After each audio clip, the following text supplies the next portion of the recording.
दोस्तों, आज हम एक्सप्लेन करने वाले हैं हाल ही में आई मूवी किंगडम को, जिसमें विजय देवरकोंडा लीड रोल में है। इसलिए आप वीडियो को भी लाइक कर दीजिए। हम चलिए कहानी शुरू करते हैं। तो मूवी की शुरुआत में हमें 1920 में भारत का सीन दिखाया जाता है, जहां अंग्रेजों ने एक समुद्री तट को घेरा हुआ था, क्योंकि वहां पर सोने की खदान थी और यहाँ पर रहने वाले कबीले के लोग अंग्रेजों को सोना निकालने नहीं दे रहे थे। इसलिए आज अंग्रेजी सैनिक इन लोगों पर हमला करने के लिए इकट्ठे हुए थे। फिर हमें बताते हैं कि इस कबीले का जो राजा है वो सबसे निडर इंसान है। उसे इस कबीले का लीडर उसकी काबिलियत देखकर ही बनाया गया था। और आज भी जब अंग्रेजी सैनिक उन्हें मारने के लिए खड़े थे, तो कबीले का राजा सबसे कहता है कि बच्चों और औरतों को बचाना ही हमारी जिम्मेदारी है, क्योंकि बच्चे हमारा भविष्य है। इसलिए ये लोग बच्चों और औरतों को चारों तरफ से घेर कर उन्हें नाव के जरिए कहीं और ले जाने के लिए निकल जाते हैं। पर अंग्रेजी सैनिक ने तो उन्हें चारों तरफ से घेरा हुआ था, इसलिए लड़ने के अलावा इनके पास कोई और चारा नहीं था। अब यहाँ पर इन सब लोगों की भयानक लड़ाई होती है, जिसमें अंग्रेज बंदूक के कारण इन पर भारी पड़ जाते हैं। हालांकि मौका मिलते ही कबीले के राजा ने बच्चों और औरतों को नाव के जरिए यहाँ से दूर भेज दिया था। साथ ही हमें पता चलता है कि राजा ने अपना मुकुट निकालकर एक बच्चे को दिया था कि आगे चलकर तुम्हें मेरे जैसा ही राजा मिलेगा। तो ये मुकुट उसी लीडर को पहनाना, वही अपना साम्राज्य दोबारा बनाएगा। इसके बाद हमें 70 साल बाद का सीन दिखाया जाता है, जहां सूरी नाम का लड़का आकर अपने दोस्त से अपने भाई शिवा के बारे में पूछता है। असल में सूरी खुद भी पुलिस कांस्टेबल है और उसका भाई शिवा आज से 18 साल पहले घर से चला गया था और आज तक वापस नहीं लौटा। सूर्य अपने भाई को हर हाल में ढूंढना चाहता है कि वह किस हाल में है, इसलिए आज वो कमिश्नर ऑफिस अपने दोस्त के पास आया था। तब उसका दोस्त शिवा की खबर लेने जाता है और तभी वहां सूरी देखता है कि एक बूढ़ा आदमी अपने पोते के बारे में पुलिस से पूछ रहा है, जिस पर पुलिस वाला साफ मना कर देता है कि तेरा पोता तो यहाँ आया ही नहीं, हमें उसके बारे में कुछ नहीं पता। लेकिन तभी सूरी का दोस्त उसके कान में बताता है कि इस आदमी का पोता नक्सल है और उसे इन लोगों ने पकड़ तो लिया, लेकिन कोई FIR नहीं लिखी। ना जाने अब इसके पोते का क्या होगा। तब सूरी पास के रूम में देखता है तो वहां उसका पोता कैद था, इसलिए वो उसे आजाद कर देता है। वहीं पुलिस वाला उस बूढ़े आदमी को मारने लगता है, क्योंकि वो जा ही नहीं रहा था। ये देख सूरी जाकर उस पुलिस वाले को ही पीट देता है। तब उसे सारे पुलिस वाले मारने लगते हैं और वही उस आदमी का पोता भी बचकर निकल जाता है।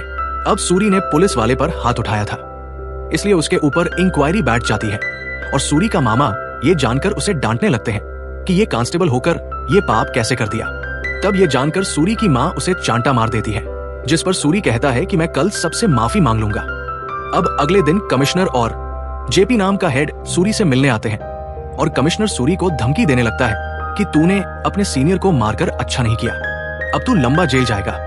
लेकिन सूरी तो पहले सॉरी कहता है। साथ ही कमिश्नर से कहता है कि उस कैदी की कोई FIR नहीं थी, तो मुझ पर आगे इंक्वायरी होगी भी तो मामला आगे जाएगा और मैं बता दूंगा कि किस कारण से मैंने उस पुलिस वाले को मारा है। ये सुनकर कमिश्नर चुप हो जाता है और वही बैठा JP ये देखकर खुश हो रहा था कि सूरी का दिमाग तेज चलता है। फिर JP सूर्य से अगले दिन आकर मिलता है और कहता है कि मुझे एक अंडरकवर ऑपरेशन के लिए ऑफिसर की जरूरत है और वो तुम हो। ये सुनकर तो सूरी मना कर देता है कि मैं ये सब नहीं कर पाऊंगा। लेकिन JP कहता है कि मैं जानता हूं तू अपने भाई को ढूंढ रहा है, इस मिशन में तुझे तेरा भाई भी मिल जाएगा। ये सुनकर तो सूर्य तुरंत मान जाता है और फिर JP बताता है कि जिस गैंग में तुझे घुसना है उसका लीडर शिवा यानी तेरा भाई है और ये लोग श्रीलंका में रहते हैं। वहीं सूर्य अपने भाई की फोटो भी देख लेता है। खैर फिर हमें पास्ट का सीन दिखाया जाता है, जहां सूर्य और शिवा हमेशा साथ में रहते थे और अक्सर इनका बाप इनकी माँ को नशे में मारा करता था, इसलिए सूर्य को अपने पिता से नफरत थी। एक बार तो जब सूर्य मेले में घूमने जाता है तो वो एक औरत से टैटू बनवाता है। ये बात पता चलते ही सूर्य के पिता उसे खूब मारते हैं। खैर फिर एक दिन जब सूर्य की माँ को उसके पिता नशे में मार रहे होते हैं, तब शिवा अपनी माँ को बचाने के लिए अपने बाप को मार डालता है। तब सही समय पर आकर शिवा के मामा उसे यहाँ से भगा देते हैं, क्योंकि पुलिस उसे पकड़ कर ले जाएगी। वही शिवा सूरी से कहकर जाता है कि तू माँ का ख्याल रखना। इसी के बाद से शिवा कहाँ गया किसी को नहीं पता। खैर अब JP आज होम मिनिस्टर और बाकी साथियों को बताता है कि हमारे देश पर खतरा मंडरा रहा है। श्रीलंका में औरपन और उसका बेटा मुर्गन एक कार्टेल चलाते हैं, जिसमें कई सारे मेंबर हैं और जल्द ही इनके पास हांगकांग से वेपन्स आने वाले हैं। जो इंडिया आ गए तो हमारे नेताओं पर खतरा बढ़ जाएगा और इन वेपन्स को समुद्र से जमीन पर लाने की जिम्मेदारी कुछ ट्राइबल लोगों ने ली है।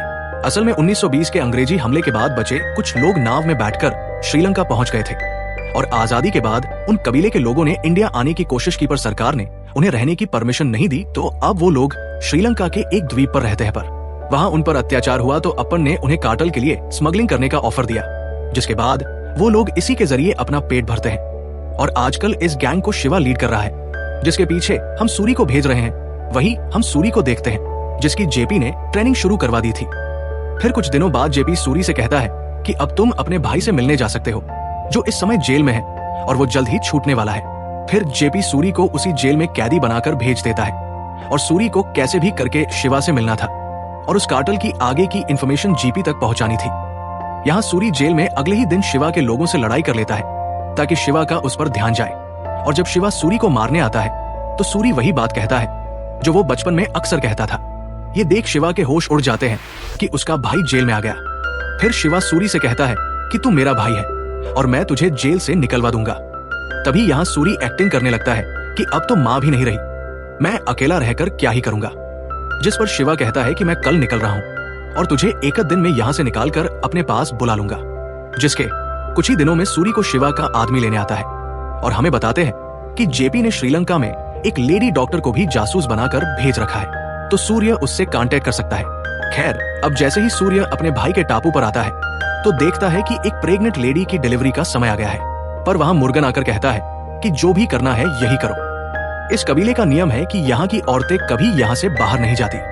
तभी ये डॉक्टर वही उस लेडी की डिलीवरी करती है और उसे एक लड़का होता है जिसे वो हॉस्पिटल में केयर के लिए ले जा लेती है। हालांकि उस लेडी को कबीले वाले ले जाकर उसकी झोपड़ी में सुला देते हैं। इसी तरह से इन लोगों की जिंदगी चल रही थी। यहाँ उड़ेपन और उसका बेटा मुर्गन इन पर राज करता है। साथ ही हमें बताते हैं कि मुर्गन एक संकी आदमी है जिसने पहले भी कई बार जेपी के जासूसों को मारा है। अब शिवा सूरी को लाकर यहाँ कबीले के आदमी बैरागी से मिलवाता है और कहता है कि आज से मेरा भाई यही रहेगा, लेकिन कबीले के लोग उसे अपना मानने से मना कर देते हैं। इसके बाद यहाँ सूरी अपने भाई की बीवी और उसके बच्चे से मिलता है जिसका नाम शिवा ने सूरी ही रखा था, क्योंकि वह भी सूरी को आज तक नहीं भूला था। वही सूरी देखता है कि बैरागी एक नाव को रोज साफ करता है और उसे लोग बताते हैं कि इसी नाव में वो 70 साल पहले कबीले के लोग यहाँ आए थे। वही सूरी शिवा को बात करते हुए सुन लेता है कि एक पोर्ट से सोना लेने जाने वाले हैं। खैर, इसके बाद सूरी आकर उसी डॉक्टर से मिलता है जो उसी की तरह जासूस थी और यहाँ वह उस लेडी के बच्चे को देखने के बहाने उसे बता देता है कि पोर्ट से सोना लेने जाने वाले हैं। जिसके बाद अगले दिन शिवा के गैंग सोना लेने के लिए जाते हैं और ये जब जेपी को पता चलता है तो वो तुरंत श्रीलंकन नेवी को वहां भेज देता है। ये देखकर तो उन सबको वहां से भागना पड़ता है, जिसके कारण सोना भी वही छूट जाता है। अब ये बात मुर्गन को पता चलती है तो उसे बहुत गुस्सा आता है और वो एक कबीले के आदमी को जासूस समझकर इतना मारता है कि उसकी वही मौत हो जाती है। और साथ ही उसने अभी 4 लोगों को और बंदी बनाया हुआ था। पर जैसे ये बात उड़पन को पता चलती है तो वो मुर्गन के चांटा लगा देता है, क्योंकि इससे कबीले के लोग भड़क सकते हैं। इधर बैरागी अपने कबीले के आदमी की लाश देखकर भड़क जाता है और फिर शिवा अपने साथियों के साथ आज मीटिंग में आता है। यहाँ वो मुर्गन से कहता है कि मेरे साथियों को छोड़ दे, पर मुर्गन कहता है कि मुझे जासूस का पता लगाना है। हमारा कितना सारा सोना पकड़ा गया और कुछ ही दिनों में वेपन्स आएंगे तो पेमेंट तो सोने से ही करनी पड़ेगी ना। तभी यहाँ बहस होने लगती है और कभी भी लड़ाई हो सकती थी। ऐसे में सूरी कहता है कि अगर हम वो सोना नेवी से चुरा लाएं तो तुम हमारे साथी को छोड़ दोगे क्या। ये सुनकर वहां बैठा उड़पन और उसके साथी खुश हो जाते हैं कि हाँ, हमें ये डील मंजूर है। पर यहाँ सूरी एक और शर्त रखता है कि जिस लेडी का बच्चा हुआ है उसे अपने बेटे को देखने के लिए हॉस्पिटल जाने की परमिशन दी जाए। ये सुनकर सोने के लालच में उड़पन इसके लिए भी मान जाता है।